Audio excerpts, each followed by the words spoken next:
सभी को नमस्कार।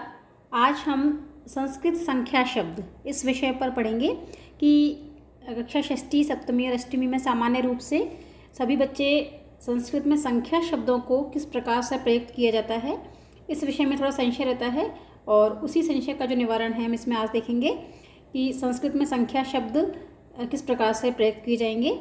तो आइए अध्ययन शुरू करते हैं।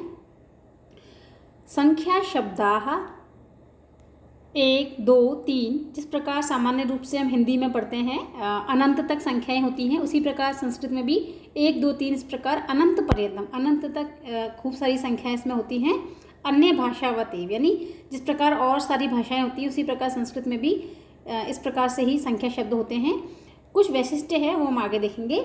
तो अब हम देखते हैं कि वैशिष्ट्य क्या है संस्कृत में संख्या शब्दों को प्रयोग करने का।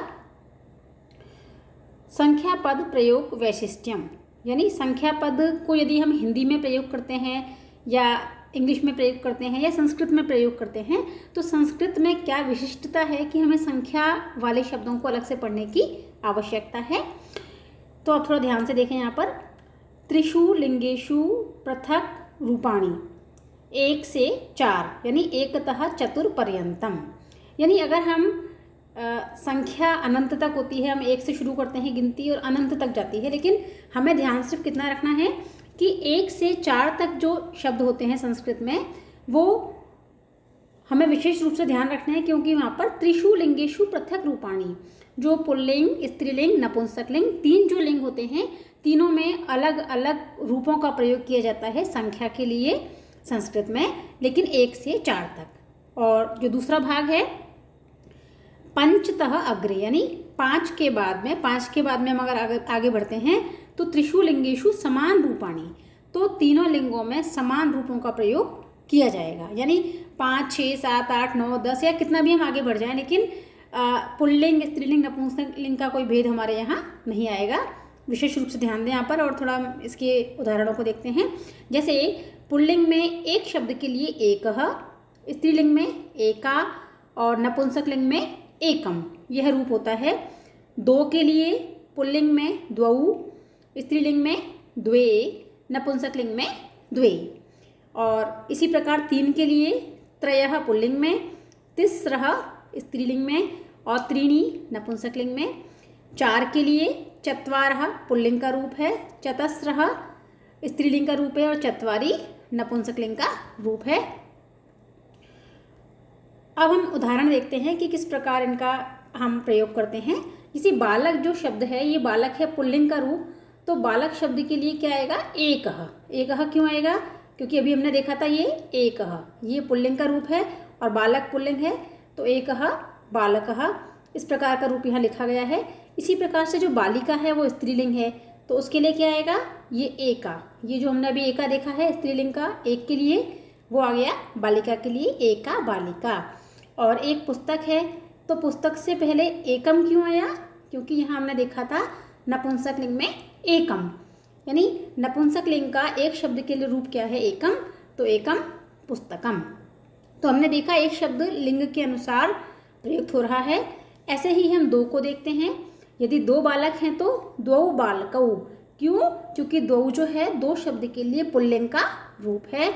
ऐसे ही बालिकाएं यदि हैं 2 तो द्वे बालिके, क्योंकि स्त्रीलिंग में 2 शब्द के लिए आता है द्वे। और ऐसे ही पुस्तक यदि है तो द्वे पुस्तके, क्यों? क्योंकि नपुंसकलिंग में भी 2 के लिए संख्या शब्द प्रयुक्त होता है द्वे। अब 3 की ओर बढ़ते हैं, तो 3 यदि बालक हैं तो त्रयः बालकाः, क्यों? क्योंकि त्रयः जो शब्द है वो पुल्लिंग में 3 शब्द के लिए प्रयुक्त होता है।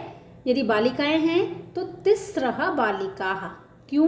क्योंकि तिस्रः जो शब्द है ये स्त्रीलिंग में 3 शब्द के लिए प्रयुक्त होता है और नपुंसकलिंग में 3 का रूप होता है त्रीणि, तो 3 के लिए त्रीणि होने के कारण त्रीणि पुस्तकानि, क्योंकि पुस्तकानि जो शब्द है वो नपुंसकलिंग का है, बालिका स्त्रीलिंग का है और बालक पुल्लिंग का है।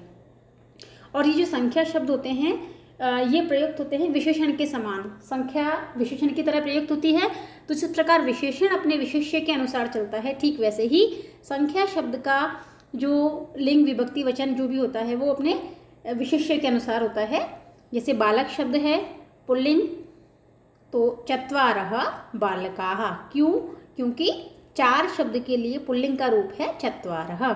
ऐसे ही बालिकाः चतस्रः बालिकाः। क्यों? क्योंकि चतस्रः स्त्रीलिंग का रूप है 4 शब्द के लिए। और चत्वारि पुस्तकानि, क्योंकि चत्वारि शब्द जो है नपुंसक लिंग का रूप है 4 शब्द के लिए। तो इस प्रकार हमने देखा कि 1 से लेकर 4 तक संख्या शब्दों में पुल्लिंग, स्त्रीलिंग और नपुंसक लिंग में भेद होता है। और जिस प्रकार का शब्द होता है विशेष्य के रूप में, वैसा ही संख्या का रूप प्रयुक्त होता है लिंग के अनुसार। अब हम देखते हैं कि 4 के आगे जाने पर क्या होता है, पंचतः अग्रे, यानी 5 और उससे आगे अगर हम जाते हैं तो क्या होता है, सर्वलिंगेषु समान रूपाणि, यानी जो पुल्लिंग, स्त्रीलिंग, नपुंसक लिंग का जो भेद है, जो हमें याद रखना पड़ रहा है, वो सारी समस्या यहाँ पर समाप्त हो जाती है। क्योंकि देखिए आप, पुल्लिंग हो चाहे स्त्रीलिंग हो चाहे नपुंसक लिंग हो, पंच पंच पंच, षट षट षट, सप्त सप्त सप्त, अष्ट अष्ट अष्ट, नव नव नव और दश दश दश, यानी चाहे लिंग कोई भी हो, लेकिन 5 के लिए पंच आएगा, 6 के लिए षट, 7 के लिए सप्त, 8 के लिए अष्ट और 9 के लिए नव और 10 के लिए दश। यानी हमें यहाँ पर लिंग का कोई भेद याद रखने की, कुछ करने की आवश्यकता नहीं है। ये सामान्य एक ही शब्द सबके लिए प्रयुक्त होता है। उदाहरण देखते हैं। 5 बालक यदि हम बोलते हैं तो पंच बालकाः, यदि 5 बालिकाएं हैं तो भी पंच बालिकाः, और 5 पुस्तकें हैं तो भी पंच पुस्तकानि। यहाँ बालक शब्द पुल्लिंग है, बालिका शब्द स्त्रीलिंग है और पुस्तक शब्द नपुंसक लिंग है, फिर भी 5 जो शब्द है वो पंच पंच पंच तीनों जगह पर प्रयुक्त हुआ है। क्यों? क्योंकि 4 के बाद में कहीं भी संख्या शब्दों को प्रयुक्त करते हुए लिंग का कोई भी भेद हमें नहीं देखना है। ऐसा ही हम एक उदाहरण देखते हैं 7 का, सप्त बालकाः सप्त बालिकाः सप्त पुस्तकानि। 7 बालक, 7 बालिकाएं, 7 पुस्तकें। यहाँ भी बालक, बालिका और पुस्तक क्रमशः पुल्लिंग, स्त्रीलिंग और नपुंसक लिंग के द्योतक हैं, किंतु 7 शब्द जो है वो सप्त सप्त सप्त तीनों बार एक ही रूप में आया है। वो इसलिए है क्योंकि 5 और उसके बाद हम किसी भी संख्या शब्द को प्रयुक्त करें, लेकिन उसका लिंग से उस पर कोई फर्क नहीं पड़ता है, वो एक ही रूप सब जगह प्रयुक्त होता है। तो हमने भी यहाँ देखा संख्या शब्दों को कि 1 से 4 तक संख्या शब्दों को हमें लिंग के अनुसार प्रयुक्त करना है। हर लिंग का जो रूप होता है वो हमें ध्यान देना है। और 5 और उसके बाद में संख्या शब्दों का कोई भी लिंग हो, इससे कुछ फर्क नहीं पड़ता है, सब में सामान्य रूप ही प्रयुक्त होता है। तो यहाँ थोड़ा ध्यान दें, ध्यातव्य बिंदु है कि 1 तः चतुर्पर्यंतम, 1 से 4 तक संख्या शब्दानाम रूपाणि, संख्या शब्दों के रूप लिंगानुसारम, लिंग के अनुसार पृथक पृथक भवन्ति, पृथक पृथक यानी अलग अलग होते हैं, किंतु लेकिन पंचतः अग्रे, 5 के आगे, सर्वेषु लिंगेषु, सभी लिंगों में एक एव रूपम, एक शब्दस्य भवति, एक शब्द के लिए एक ही रूप प्रयुक्त किया जाता है।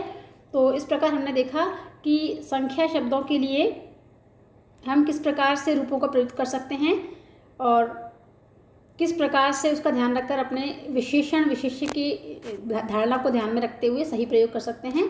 आशा है कि आपको ये बात समझ में आ गई होगी, और यदि कोई समस्या है तो आप कमेंट करके अवश्य बताएं। धन्यवाद।